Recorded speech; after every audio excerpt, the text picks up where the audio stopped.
Hello sir, ano yan? iPhone 10 po. Patingin. Anong sira nito sir? Yung basag po yung LCD tsaka sa battery po. Ayun, may black spot siya guys. Dito sa gilid. Tapos, may crack dito sa baba. So, check natin yung battery health. Kung mababa na ba yung battery health niya.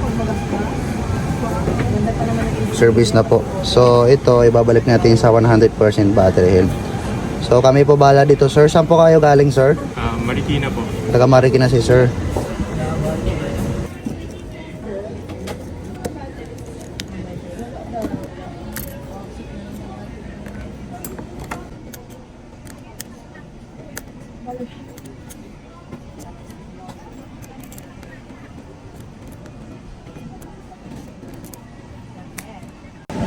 Ito yung battery niya guys. So